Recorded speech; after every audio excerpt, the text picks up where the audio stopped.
कराची में 1 जून 2025 से ज़लज़लों का सिलसिला शुरू हुआ, जिनकी शिद्दत 1.5 से 3.6 तक रही। मगर 1 जून से अब तक 55 से 60 मरतबा ज़लज़ले के झटके अहलियाने कराची ने महसूस किए, जो कि बुनियादी तौर पर मलीर, कायदाबाद, लांढी में महसूस किए गए, जो कि लांढी फॉल्ट लाइन से मुंसलिक हैं।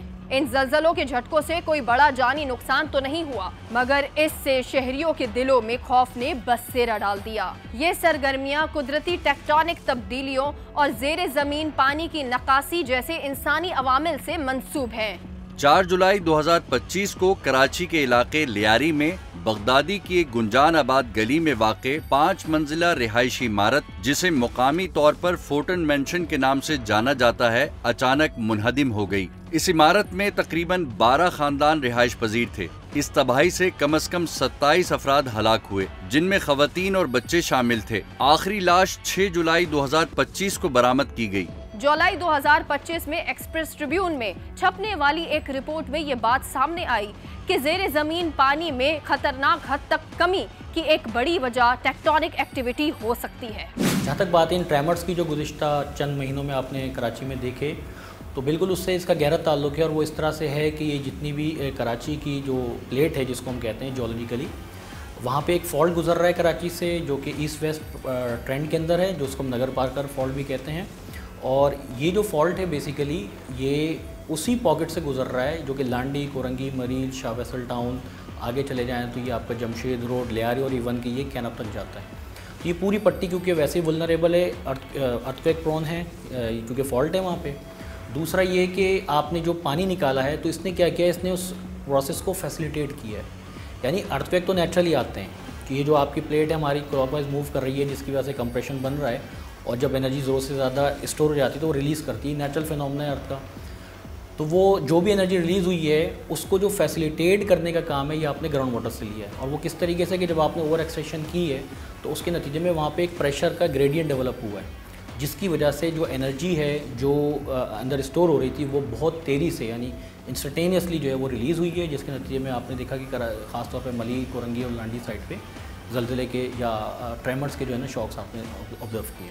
ठीक है, पानी डेफिनेटली जब एक अर्थक्वेक जोन बी हो, जो कराची है, कि एक यहाँ पे मेजर साइज़मिक फॉल्ट है, फिर यहाँ पे 2 माइनर फॉल्ट्स का इम्पेक्ट आता है, लांडी माइनर फॉल्ट और थाना बुला खान माइनर फॉल्ट। तो ये मसला है। देखिए, जो लांडी माइनर फॉल्ट है, उसका मैक्सिमम पोटेंशियल जो है झटके का वो है 6, और अल्लाह रहम करे जो अलाबन मेजर साइज़मिक फॉल्ट है, उसका मैक्सिमम पोटेंशियल है 8 रिक्टर स्केल पे।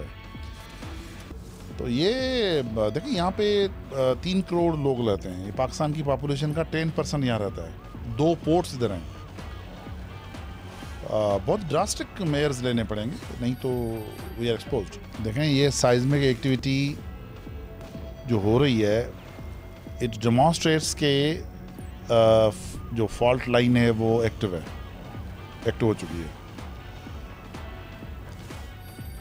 इसका अल्लाह रहम करे, ये है लांडी साइज़मिक माइनर फॉल्ट पे, उसका मैक्सिमम पोटेंशियल 6 है, लेकिन 6 तो क्या 5.5 भी कराची बर्दाश्त नहीं कर पाता। यहाँ तो देखें ना, लियारी में जो बिल्डिंग गिरी थी वो ज़लज़ले से तो नहीं गिरी थी, वो खुद बहुत गिरी थी। ये तो आपका कंस्ट्रक्शन है। तो ये एक सीरियस पाकिस्तान का एक बड़ा मसला है। इसको नेशनल लेवल पे एड्रेस करना चाहिए, नहीं तो आप इस पोजीशन में नहीं हैं कि आपके पोर्ट्स एक हफ्ते के लिए काम करना छोड़ दें। अब क्या करेंगे? खाएंगे कहाँ से? तेल कहाँ से आएगा? स्टैंड स्टिल हो जाएगा ये मुल्क। देखिए, इस मसले का बहुत सिंपल हल है। जो प्रॉब्लम होती है वही सोल्यूशन होता है। प्रॉब्लम ये है कि कराची में जब आप सरफेस सप्लाई वाटर की नहीं देंगे, सस्टेनेबल सप्लाई नहीं देंगे, तो लोग डेफिनेटली स्विच ओवर करेंगे ग्राउंड वाटर की तरफ। और जब वो स्विच ओवर करेंगे उस रिसोर्स को निकाल के, क्योंकि ये भी आपकी रिन्यूएबल रिसोर्स तो है नहीं, ये नॉन रिन्यूएबल है, क्योंकि आपके पास इतनी ज़्यादा बारिशें नहीं होती जिसकी वजह से आपका ग्राउंड वाटर वहाँ पे रिचार्ज करे।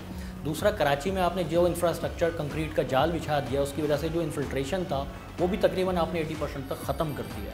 तो ग्राउंड वाटर रिचार्जिंग एरियाज़ तो है नहीं।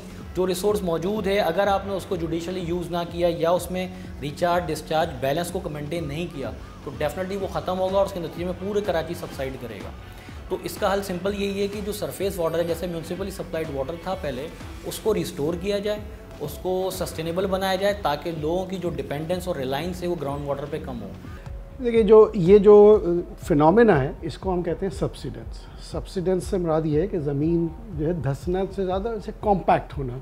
सब्सिडेंस के दो एलिमेंट हैं या दो उसकी कह लें वजूहात हैं, कॉजेज़ हैं। एक तो नेचुरल है, दूसरा है मैन मेड या ह्यूमन मेड, कि जहाँ पर इंसान की किसी एक्शन की वजह से या किसी काम की वजह से ये प्रोसेस भी होता है। उसमें एक बड़ी वजह तो है वाटर एक्सट्रैक्शन। जहाँ पर वाटर एक्सट्रैक्शन होती है तो ज़ाहिर है वॉइड्स में से वाटर निकल जाता है, वॉइड्स खाली हो जाते हैं, वो वॉइड्स फिर कॉम्पैक्ट होना शुरू हो जाते हैं। तो उसकी वजह से, कॉम्पैक्शन की वजह से ज़मीन का लेवल जो है वो नीचे होना शुरू हो जाता है, क्योंकि कॉम्पैक्ट हो रही है तो नेचुरली लेवल उसका ड्रॉप होगा, नीचे चला जाएगा। अब कराची की जो वजूहात है, ज़ाहिर है हमारे पास गैस एक्सट्रैक्शन नहीं है, हमारे पास कोल माइनिंग नहीं है, तो हमारी दो ही वजूहात हैं। एक हमारी जो बिल्डिंग्स हैं, जो कि जब हम कंस्ट्रक्ट करते हैं, बिल्डिंग का वेट है वो सब्सिडेंस कॉज करता है। दूसरा वाटर एक्सट्रैक्शन। तो ये दो मेजर वजूहात हैं कराची में जो कि सब्सिडेंस कॉज करती है। साल 2015 में गुलशन इकबाल में एक इमारत अचानक से जमीन में धंसने लगी। जुलाई 2022 में चीफ मिनिस्टर हाउस के नजदीक एक सड़क पर अचानक गड़ा पड़ गया, जिसे सिंक होल कहते हैं।